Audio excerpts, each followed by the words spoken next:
자, 실제 번역 사례입니다. 고유어와 한자를 한번 보겠습니다. 자, 원문을 한번 보시면 어떤가요? 여기 25년간 여기 다른 학생들이 지금 번역한 것입니다. 동안, 간, 동안. 자, 25년간은 붙여 써야 되고요. 동안은 띄워 써야 됩니다. 이런 차이점은 있지만 사실 25년 동안이라고 써도 괜찮고 25년간이라고 써도 상관은 없습니다. 자, 여기 간, 동안 둘 다 사용은 가능한데 우리가 이거는 전미사고 이거는 명사이기 때문에 어문 규정은 지켜서 사용을 해야지 되는 거죠. 한자어와 고유어를 쓸 수는 있는데 그 과정에서도 여기처럼 붙여서 쓰고 여기 띄워서 쓰고 이거 지금 안 되는 거죠. 여기 붙여야 되는 거죠. 이렇게 규정에는 맞게 써줘야지 한다는 겁니다. 당연히 고유어와 한자어는 바꿔서 사용할 수는 있습니다. 자, 그 다음은 한자 유의어입니다. 한자 유의어. 여기 있는 것처럼 한번 보실까요? 예문을 보시면 특징, 특성, 이렇게.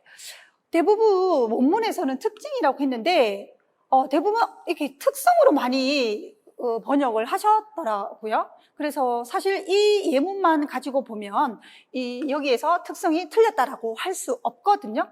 그러면 제가 여기 원문은 특징이지만 특성 괜찮아요. 특별히 문장의 의미 전체의 의미가 달라지지는 않았으니까 괜찮습니다 라고 하면 대부분의 그 학습자들이, 선생님들이 이렇게 생각해요. 그러면 특성과 특징 바꿔 써도 된다고 했으니까 괜찮구나, 괜찮다 이렇게 돼버리는데요. 자, 아까도 제가 말씀드렸지만 앞에서 유의어 학습도 당연히 해야 되지만 약간 차이가 있을 때는 이 구별도 해야 된다고 했는데 지금 여기가 그 지점입니다. 앞에 텍스트에서 특성과 특징은 분명히 교체해서 쓸 수 있습니다. 그런데 항상 그런 것은 아니다라는 것을 염두에 두셔야 됩니다. 이 차이점, 구별을 해야 되는 지점이 지금 여기인데요. 한국어의 특징은 높임말이 발달되어 있다는 것이다. 한국어의 특성은 높임말이 발달되어 있다는 것이다. 괜찮은데 지금 나 예문에 한국어는 높임말이 발달되어 있다는 것이 특징적이다는 괜찮은데 한국 사람들은 특성적이다는 쓰지 않습니다. 그래서 이런 형태들은 일단 선생님들이 학습하지 않으면 앞에 있는 예문처럼 특성, 특징 괜찮아요 라고 하면 만약에 이렇게 다른 상황일 때 무조건 바꿔 쓸 수 있다고 생각을 해서 번역을 하면 한국 사람들이 사용하지 않는 형태로 번역을 하는 상황이 발생할 수 있습니다. 자, 그 다음은요. 마찬가지로 여기도 방법, 방식 이렇게 있는데요. 여기도 방식. 왜 이런 비교 방법을 선택했을까? 왜 이런 방식을 선택했을까? 왜 이런 비교 방식을 선택했을까? 여기는 괜찮습니다. 방법과 방식을 바꿔 쓸 수 있어요. 그러면 아까 이야기한 것처럼 아까 앞에서 이야기한 것처럼 그럼 완전히 같다고 할 수 있을까요? 아니옵니다. 완전히 바꿔 쓸 수 없습니다. 언제? 자, 여기에서는 어떨 때 안 되냐고 하면 그 문제를 해결하기 위해 방법을 모색해야 한다. 모색하다는 찾다라는 뜻이죠. 나에서는 그 각 나라의 생활 방식은 문화에 따라 다를 수 있다. 이때 방식을 모색하다 안 되고 생활 방법 안 됩니다. 한국 사람들은 사용하지 않습니다. 그래서 앞에서 얘기했던 공기관계 이런 어휘들은 공부를 따로 학습을 하셔야지 이런 것들을 한자 유의어를 구별해서 번역하실 수 있습니다. 여기 비슷한 것들이 참여, 참석, 참가, 구분, 분리, 분석 이런 것들입니다. 이런 유사 한자 어군의 용례라는 것은 사용하는 예죠. 한국 사람들이 어떻게 사용하는지 그 예를 통해서 학습을 할 필요가 있습니다. 자, 여기서는 대체 가능, 그러니까 바꾸어 쓸 수 있는 교체 가능한 어휘와 표현인데요.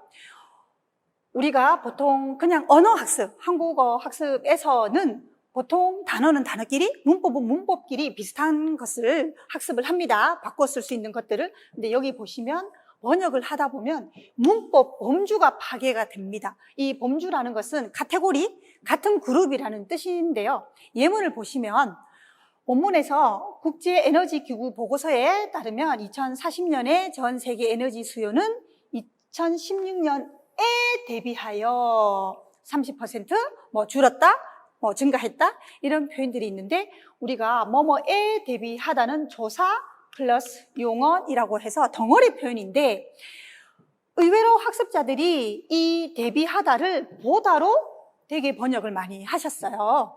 2040년에 전 세계 에너지 수요는 2016년보다 30% 증가했다, 감소했다 이런 표현으로 번역을 했는데 이 대비하다가 보다로 바꿨을 수 있고 뭐뭐에 비해서로도 바꾸었을 수 있는데 이거 하나의 문법 항목은 우리가 한국어 교육에서도 했지만 이 대비하다와 보다를 바꾸었을 수 있는 항목으로는 우리가 번역을 하는 실제 사례에서 나타나는 것들이지 이게 문법 항목으로 잡혀 있지 않아서 아마 여러분들도 이거 두 개를 바꿨을 수 있는 항목으로 배우시지 않으셨을 거예요.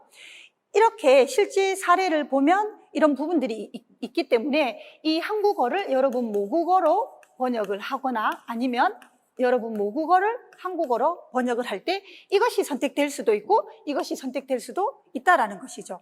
이 의미적인 부분에서는 문법적으로 전혀 문제가 되지 않는 것들입니다. 여기도 마찬가지입니다. 문법 범주 파괴인데요. 다른 입주민과 주거를 함께하는 형태 외에 이것 외에도 다른 것들이 있다 이런 얘기를 하는 건데요. 여기 보시면 형식 말고도 형식이 있는가 하면 여기는 단어인데 여기는 표현이죠. 표현으로 나와 있고 그래서 문법 범주가 파괴 같은 단어끼리 바꿔 쓸 수 있다. 같은 문법끼리 예를 들면 우리가 는 것 같다는 는 모양이에요. 이런 것이랑 바꿔 쓸 수 있는 문법으로 배우죠. 문법끼리. 그런데 이렇게 표현인데 단어와 독립적인 단어와 바꿔 쓸 수 있다는 거죠. 이 문법은 비문입니다. 이 문장은 이러한 다른 세입자와 함께 사는 주거 형태 밖에 왜 이 단어를 이거는 한자어고 이거는 고유어인데 여기에서 의미가 다른 것인데 아마도 번역하는 사람이 혼동을 한 것 같아요. 이거는 지금 비문이고요. 이 두 가지 문장으로는 여기 있는 왜라는 단어를 이렇게 문법 형태로 바꿔 쓸 수 있는 번역에서 실제로 이렇게 나타나고 있는 것을 보여드렸습니다. 자, 여기서도 마찬가지로 문법 범주 파괴인데요. 여기서는 되게 중요한 것이 앞에서 제가 그냥 단순히 언어 학습에서 이 면서를 배웠을 때랑 번역에서 자주 나타나는 문어에서의 면서의 의미, 기능이 좀 다르다고 얘기를 했는데 여기 있는 것들은 지금 같다. 아마도 선생님들이 호랑이 같은 우리 선생님 아니면 천사 같은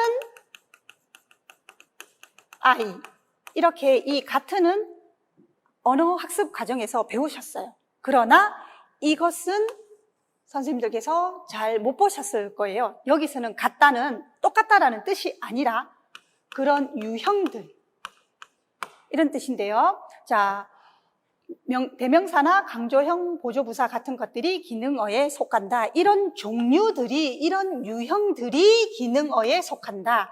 기능어의 유형에는 대명사, 강조형 보조부사가 있다. 이런 뜻인데요. 대부분의 번역하는 사람들이 이렇게 누락시켰습니다. 이거를 번역하지 않고 누락을 시켰는데 아주 번역을 잘한 사람은 지금 마지막에 있는 이 문장입니다. 기능어의 유형은 물론 문장 구조가 바뀌었습니다.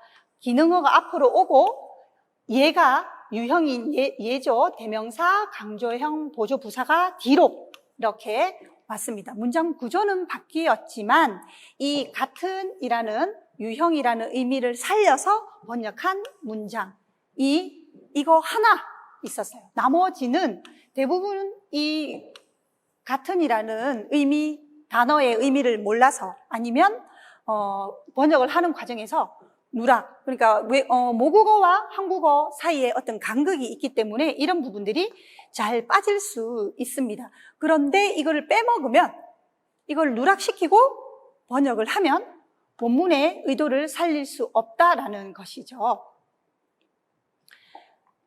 자, 여러분, 우리가 오늘 한국어 어휘 1을 공부를 했는데요. 지금 평가하기 문제 1번, 2번, 3번이 있습니다. 지금 어색한 문장을 수정하라고 했는데 어색한 부분은 어휘입니다. 우리 지금 수업이 어휘 시간이니까 어휘이니까 1번, 2번, 3번 중에서 어떤 어휘가 여기에 어색하게 사용이 되었는지 한번 찾아보시기 바랍니다.